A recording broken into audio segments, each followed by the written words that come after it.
नमस्कार, महीनान की खास पेशकश कंपनी नामा में आपका बहुत बहुत स्वागत है। मैं हूं संदीप ग्रोवर।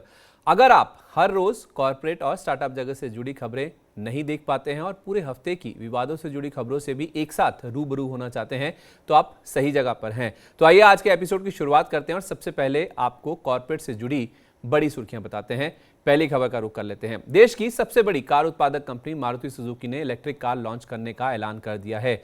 इस हफ्ते हुई कंपनी की एनुअल जनरल मीटिंग यानी एजीएम में शेयर होल्डर्स के सवालों का जवाब देते हुए कंपनी के प्रेसिडेंट आरसी भार्गव ने यह जानकारी दी है।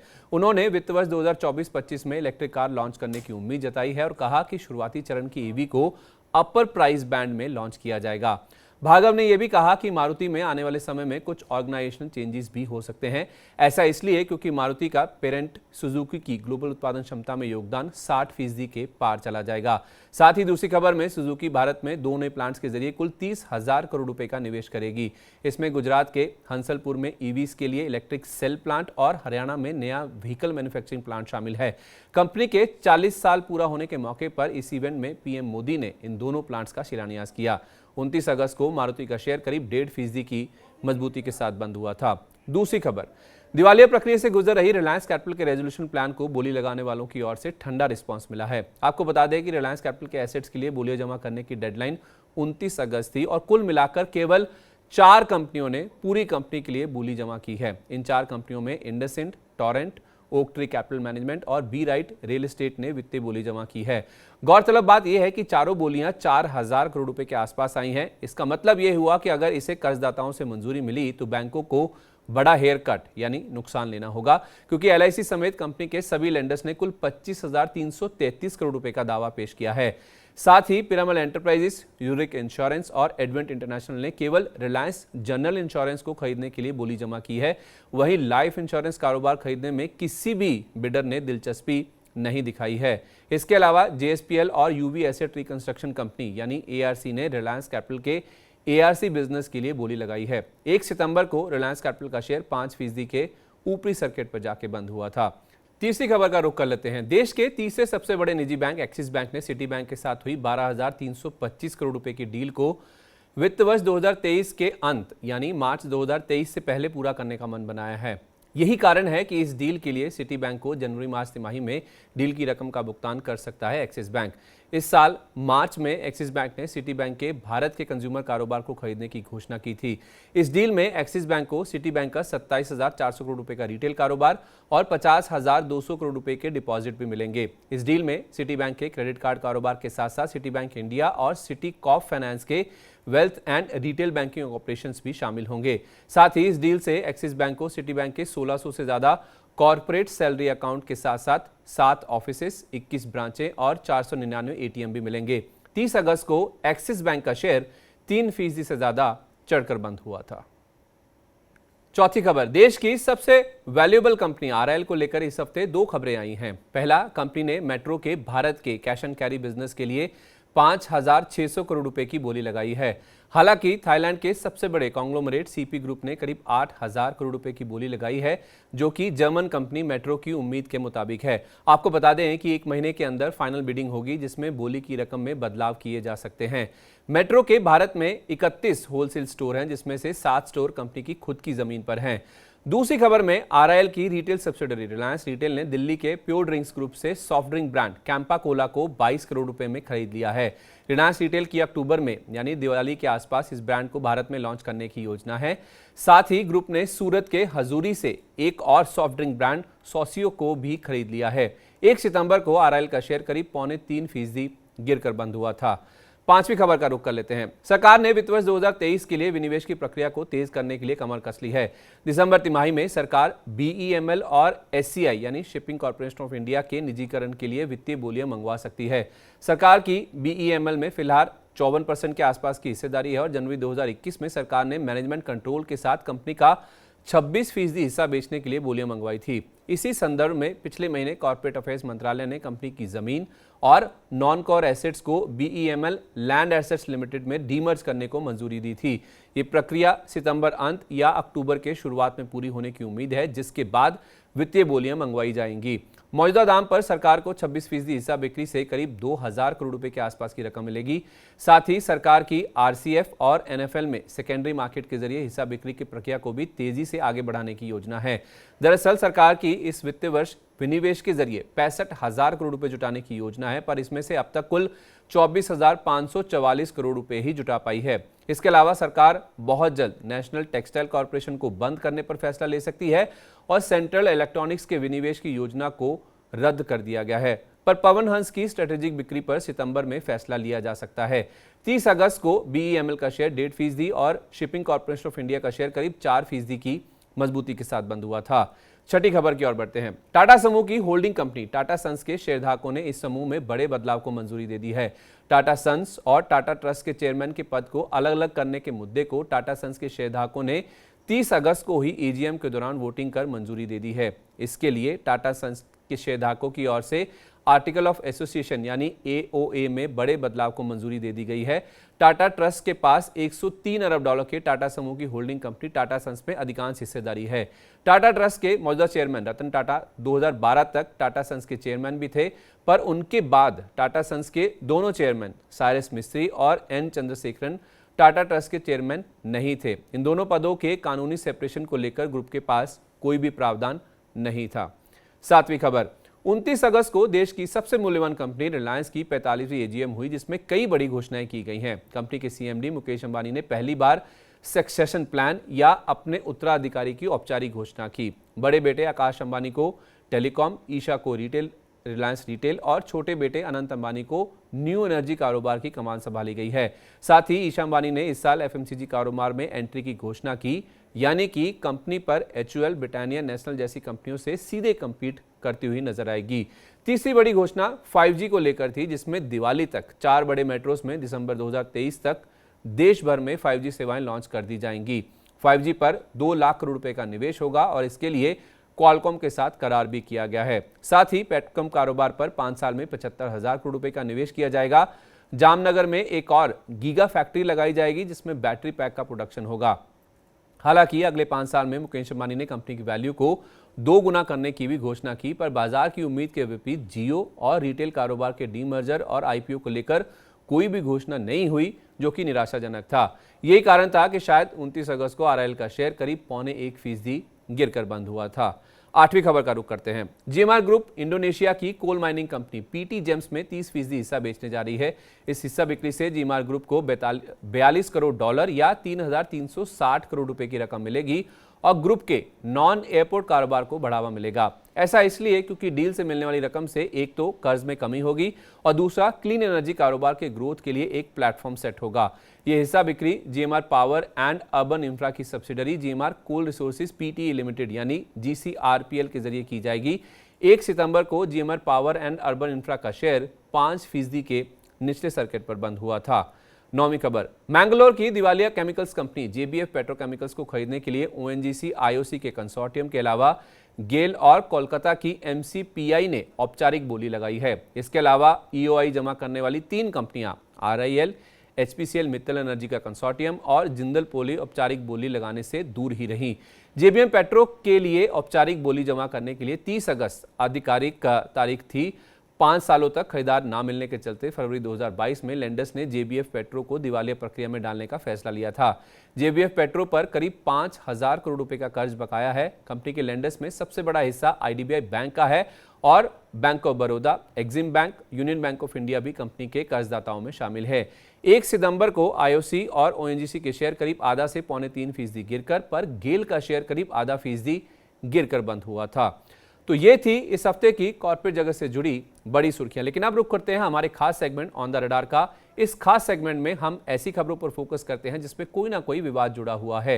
ये खबरें इसलिए इंपॉर्टेंट है क्योंकि इन खबरों का शेयरों की कीमतों पर सीधा असर होता है, जिससे आपका फायदा या नुकसान दोनों जुड़े हुए हैं। आइए शुरुआत करते हैं ऐसी पहली खबर से, और ये जुड़ी है स्पाइसजेट से।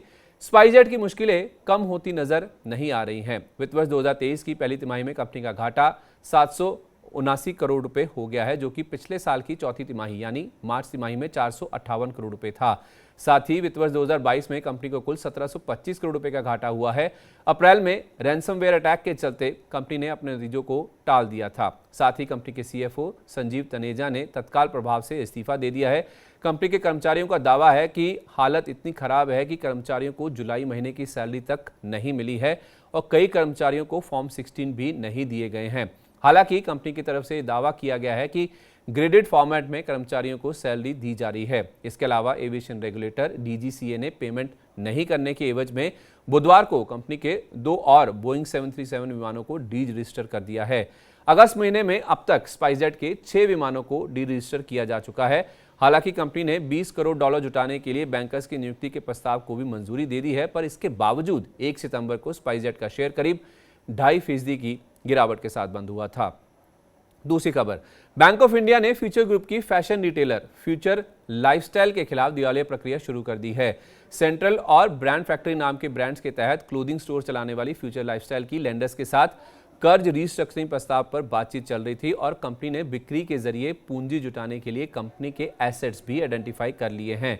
दिवालिया प्रक्रिया में जाने वाली ये फ्यूचर ग्रुप की तीसरी कंपनी होगी। दरअसल ग्रुप की फ्लैगशिप कंपनी फ्यूचर रिटेल के खिलाफ बकाया रकम ना चुकाने के चलते पहले ही दिवालिया प्रक्रिया जारी है।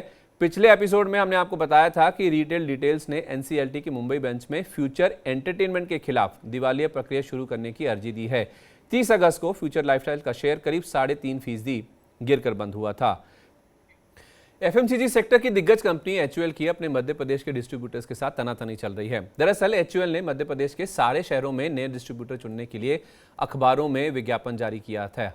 इस एडवर्टीजमेंट को देखकर all India consumer product distributors federation यानी AICPDF ने मास बॉयकॉट यानी सामूहिक बहिष्कार की धमकी दी है। एचयूएल के इस कदम के विरोध में डिस्ट्रीब्यूटर्स की दिग्गज बॉडी ने बड़ी संख्या में इस्तीफा देने की धमकी भी दी है। साथ ही फेडरेशन ने एचयूएल से इस मामले पर जवाब जारी करने को भी कहा है। 29 अगस्त को एचयूएल का शेयर करीब 0.5% चढ़कर बंद हुआ था। चौथी खबर, डिश टीवी के चेयरमैन जवाहर लाल गोयल ने 26 सितंबर को होने वाली एजीएम में अपने पद से इस्तीफा देने की घोषणा की है। डिश टीवी के सबसे बड़े शेयरधारक येस बैंक के लिए ये बहुत बड़ी जीत है, जो करीब 1 साल से गोयल को बोर्ड से बाहर करने के लिए कैंपेन चला रहा है। डिश टीवी में करीब 25% हिस्सा रखने वाला येस बैंक कॉर्पोरेट गवर्नेंस की चिंताओं के मद्देनजर कंपनी के चेयरमैन इंडिपेंडेंट डायरेक्टर भगवान दास नारंग को बोर्ड से निकालने समेत पूरे बोर्ड के पुनर्गठन पर जोर दे रहा था। अगस्त की शुरुआत में कंपनी ने येस बैंक के 3 इंडिपेंडेंट डायरेक्टर्स की बोर्ड में नियुक्ति को मंजूरी भी दे दी थी। 1 सितंबर को डिश टीवी का शेयर करीब 19% चढ़कर और येस बैंक का शेयर करीब 0.5% गिरकर बंद हुआ था। पांचवी खबर, दिल्ली की कोर्ट ने एनआईसी की पूर्व एमडी और सीईओ चित्रा रामकृष्णा को मनी लॉन्ड्रिंग मामले में जमानत देने से इनकार कर दिया है। मामले की सुनवाई के दौरान प्रवर्तन निदेशालय यानी ईडी ने जमानत की अर्जी का विरोध किया था। ईडी का दावा है कि अभी इस मामले में जांच जारी है और चित्रा रामकृष्णन प्रत्यक्ष और अप्रत्यक्ष रूप से अपराध में संलिप्त थी। आपको बता दें कि सीबीआई ने मई 2018 में कोलोकेशन घोटाले से जुड़े दर्ज मामले में 6 मार्च 2022 को चित्रा रामकृष्णन को गिरफ्तार किया था, जबकि ईडी ने फोन टैपिंग मामले में 14 जुलाई 2022 को चित्रा को गिरफ्तार किया था। छठी खबर, जापान की कंपनी सोनी और भारतीय कंपनी जी एंटरटेनमेंट के विलय से भारत के घरेलू बाजार में कंपटीशन को नुकसान पहुंच सकता है। ये चिंता भारतीय प्रतिस्पर्धा आयोग यानी सीसीआई ने अपनी शुरुआती समीक्षा रिपोर्ट में जताई है। सीसीआई ने कहा कि सोनी और जी एंटरटेनमेंट के विलय के बाद $10 अरब का बड़ा टीवी एंटरप्राइज खड़ा होगा, जो सौदेबाजी की असीम शक्ति के चलते बाजार की प्रतिस्पर्धा को नुकसान पहुंचा सकता है। सीसीआई ने 3 अगस्त को दोनों कंपनियों को जारी नोटिस में कहा कि नियामक को इस मामले में और जांच करने की जरूरत है। सोनी और जी ने बीते साल दिसंबर में दोनों कंपनियों के टीवी चैनल, फिल्म संपत्तियों और स्ट्रीमिंग प्लेटफॉर्म का विलय किया था, जिसके एक मजबूत और बड़ा नेटवर्क तैयार किया जा सके। ये फैसला भारत के 1.4 अरब जनसंख्या वाले देश में बढ़ते मनोरंजन कारोबार को देखते हुए किया गया था, ताकि वॉल्ट डिज्नी जैसी दिग्गज कंपनियों से टक्कर ली जा सके। तो ये थी इस हफ्ते की कॉर्पोरेट जगत से जुड़ी बड़ी खबरें। आइए बात करते हैं स्टार्टअप जगत की स्टार्टअप अपडेट में और पहली खबर का रुख कर लेते हैं। रोजगार पैदा करने और आर्थिक गतिविधियों में स्टार्टअप्स की महत्वता को ध्यान में रखते हुए उत्तर प्रदेश के मुख्यमंत्री योगी आदित्यनाथ ने अपने अधिकारियों से राज्य के युवाओं की ओर से प्रस्तावित स्टार्टअप वेंचर्स की फंडिंग जरूरतों को पूरा करने के लिए एक फंड बनाने का निर्देश जारी किया है। इस स्टार्टअप फंड में 4,000 करोड़ रुपए का कोष तैयार किया जाएगा। यूपी इनोवेशन फंड के नाम से बनाए जा रहे पहले ऐसे फंड के जरिए स्टार्टअप्स को सीड फंडिंग मुहैया करवाने का आदेश जारी किया जाएगा। दूसरी खबर, देश के सबसे बड़े एडटेक स्टार्टअप बायजूस के वित्तीय हालात ठीक नहीं नजर आ रहे हैं। एक तरफ इसकी parent company think and learn private limited की 40 से 50 करोड़ डॉलर की पूंजी जुटाने की योजना में आबू धाबी की सॉवरन वेल्थ फंड्स यानी SWFs भी हिस्सा लेने के लिए बातचीत कर रही हैं। इनमें कतर इन्वेस्टमेंट अथॉरिटी यानी QIA 25 से 35 करोड़ डॉलर का निवेश करने को तैयार है, पर पिछले राउंड के 22 अरब डॉलर के वैल्यूएशन के मुकाबले 40 से 50% डिस्काउंट पर निवेश की योजना के चलते ये डील पूरी नहीं हो पा रही है। आपको बता दें कि आकाश के अधिग्रहण को पूरा करने के लिए सितंबर तक कंपनी को ब्लैकस्टोन को 20 करोड़ डॉलर का भुगतान करना है, लेकिन कंपनी के पास नकदी की कमी है और अभी तक बायजूस ने वित्त वर्ष 2021 और वित्त वर्ष 2022 के नतीजे भी घोषित नहीं किए हैं। हालांकि कंपनी ने अपने लेंडर्स यानी कर्जदाताओं को 6 सितंबर तक ऑडिटर डिलॉयट की ओर से पारित वित्त वर्ष 2021 के नतीजे घोषित करने के लिए कहा है, पर नतीजे घोषित होने से पहले कोई बड़ा निवेश आने की गुंजाइश कम नजर आ रही है। तीसरी खबर, भारतीय प्रतिस्पर्धा आयोग यानी CCI ने पेयू इंडिया को कारण बताओ नोटिस जारी किया है। ये नोटिस भारतीय पेमेंट गेटवे बिलडेस्क को 4.7 अरब डॉलर में खरीदने की प्रस्तावित डील के चलते जारी किया गया है। दरअसल CCI का मानना है कि डील पूरी होने के बाद सेक्टर में कंपटीशन कम हो जाएगा, जिस वजह से इस डील की गहरे तरीके से जांच की जा रही है। CCI की ओर से डील को लेकर उठाए गए सवालों के मद्देनजर एक्सपर्ट्स का मानना है कि इस डील के ढांचे में बदलाव संभव नजर आ रहे हैं। चौथी खबर, digital supply chain platform metal book ने सीड फंडिंग राउंड में एक्जिलोर के नेतृत्व में 50 लाख डॉलर की रकम जुटाई है। जुटाई गई रकम का इस्तेमाल भारत में बने स्टील प्रोडक्ट्स का दुनिया भर में विस्तार करने, प्रोसेसिंग सेंटर्स के ग्लोबल नेटवर्क को मजबूत करने और क्लाउड फैक्ट्री प्लेटफॉर्म को बढ़ावा देने पर किया जाएगा। 2021 में स्थापित दिल्ली की metal book cloud based processing centres के नेटवर्क के जरिए अपने ग्राहकों को कस्टम प्रोसेसिंग सॉल्यूशंस मुहैया करवाती है। फिलहाल कंपनी 350 से ज्यादा ग्लोबल कस्टमर्स को केटर करती है, जिनमें ArcelorMittal Nippon steel, Tata steel, JSW steel, EU metals, JSPL समेत DLF, BL कश्यप, बाइगिंग जैसी एंटरप्राइज कस्टमर्स भी शामिल हैं। पांचवी खबर, digital lending fintech early salary ने सीरीज डी फंडिंग राउंड में 11 करोड़ डॉलर की पूंजी जुटा ली है। इस फंडिंग राउंड में मौजूदा और नए निवेशकों ने हिस्सा लिया, जिसमें कुछ विदेशी निवेशक भी शामिल थे। कंपनी नामा के 35वें एपिसोड में हमने आपको बताया था कि अर्ली सैलरी 10 करोड़ डॉलर के फंडिंग राउंड को पूरा करने की प्रक्रिया में है और नए निवेश की आधिकारिक घोषणा अगले कुछ दिनों में होने की उम्मीद है। इस फंडिंग राउंड में TPG और कैलिफोर्निया की नॉर्थ वेस्ट कैपिटल वेंचर्स ने हिस्सा लिया, तो मौजूदा निवेशक पिरामल कैपिटल ने भी भाग लिया। नई पूंजी से कंपनी को कैश लोन बिजनेस को 150 शहरों तक पहुंचाने, टेक प्लेटफॉर्म में निवेश, नए कर्मचारियों की भर्ती समेत अगले 2 साल में कई सारे वर्टिकल्स में विस्तार करने में मदद मिलेगी। छठी खबर, गुड़गांव की इंटरसिटी बस ऑपरेटर अपनी बस ने एंटलर इंडिया के नेतृत्व में प्री सीड राउंड में पूंजी जुटाने की घोषणा की है। इस फंडिंग राउंड में गुड वाटर कैपिटल के साथ साथ नीरज सिंह और आशीष महापात्रा जैसे एंजल निवेशकों ने भी हिस्सा लिया है। यात्रियों को जस्ट इन टाइम बुकिंग की सुविधा देने वाली अपनी बस की स्थापना 2021 में हुई थी और इनका मोबाइल ऐप 15 से ज्यादा शहरों में चल रहा है। 350 रूट्स के जरिए ये ऐप 1000 से ज्यादा डेस्टिनेशन को जोड़ता है और केवल 7 महीने में इस प्लेटफॉर्म पर 20,000 से ज्यादा मासिक ट्रांजैक्शंस होने लगे हैं। सातवीं खबर, two wheeler financing startup bike बाजार ने 170 करोड़ रुपए जुटाने की घोषणा की है। ये रकम इक्विटी के जरिए women's world banking asset management यानी WAM के नेतृत्व में जुटाई गई है। इस रकम का इस्तेमाल ग्रामीण भारत में कारोबार को बढ़ाने और यूज्ड टू व्हीलर्स की खरीद फरोख्त के कारोबार में कदम रखने पर होगा। 2017 में बजाज ऑटो और बजाज फाइनेंस के पूर्व अधिकारी ने इस स्टार्टअप की यूज्ड टू व्हीलर्स की फाइनेंसिंग के लिए शुरुआत की थी, पर अब इस कंपनी के कई बिजनेसेस हैं, जिसमें नए टू व्हीलर्स की फाइनेंसिंग, पुराने टू व्हीलर्स के लिए मार्केट प्लेस, नए EVs की फाइनेंसिंग के साथ साथ लीजिंग और इंश्योरेंस कारोबार भी शामिल है।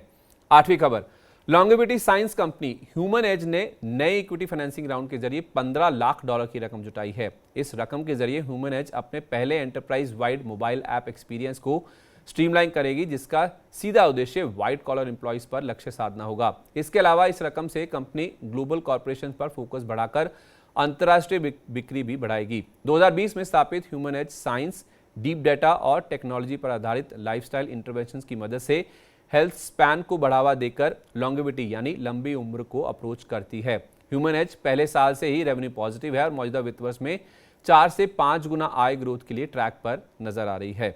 नौवीं खबर, साल 2030 तक भारत के B2B मार्केट की ग्रॉस मर्चेंडाइज वैल्यू यानी GMV बढ़कर 90 से 100 अरब डॉलर होने का अनुमान लगाया जा रहा है, जो कि 2021 में 50 अरब डॉलर का था। बड़े पैमाने पर पेनिट्रेशन बढ़ने और कई सारे फेवरेबल फैक्टर्स के चलते मार्केट साइज में बढ़ोतरी का अनुमान लगाया जा रहा है। स्ट्रैटेजी कंसल्टिंग फर्म रेडसीयर की ओर से जारी इस रिपोर्ट में यह भी अनुमान लगाया गया है कि 2030 तक भारत में B2B retail general trade opportunity बढ़कर 1.2 लाख करोड़ डॉलर हो जाएगी, जिसमें B2B का 8% के आसपास का हिस्सा होगा। अगली खबर, दिल्ली के EV technology startup electric fuel ने सीड फंडिंग राउंड में 1.8 करोड़ रुपए की रकम जुटा ली है। इस फंडिंग राउंड का नेतृत्व इंडियन एंजल नेटवर्क यानी IAN इन्वेस्टर्स, विष्णुराज कुंजूर, साहिल केजरीवाल और प्रदीप गुप्ता ने किया। रकम का इस्तेमाल कई टॉप अधिकारियों की नियुक्ति, टीम के विस्तार और उत्पादन को बढ़ाने पर होगा। ये स्टार्टअप जियो लोकेशन, सेलुलर कनेक्टिविटी, एफिशिएंट और फास्ट चार्जिंग के साथ साथ बैटरी स्वैपिंग जैसी स्मार्ट इलेक्ट्रिक व्हीकल टेक्नोलॉजीज मुहैया करवाता है। चलिए, तो ये था इस हफ्ते का कॉर्पोरेट और स्टार्टअप जगत का पूरा हाल। उम्मीद है आपको कंपनी नामा का आज का एपिसोड पसंद आया होगा। आपको हमारा आज का ये शो कैसा लगा, अपना फीडबैक हमें कमेंट बॉक्स में जरूर शेयर करें, जैसे आप लगातार अपने कमेंट्स के जरिए करते रहते हैं। और हाँ, आपकी राय भी जरूर शेयर कीजिए ताकि हम इस शो को और बेहतर बना सकें। चलिए, तो वक्त हो गया है आपसे विदा लेने का। अगले हफ्ते आपसे फिर मुलाकात होगी नई खबरों के साथ। तब तक आप देखते रहिए मनी 9। नमस्कार।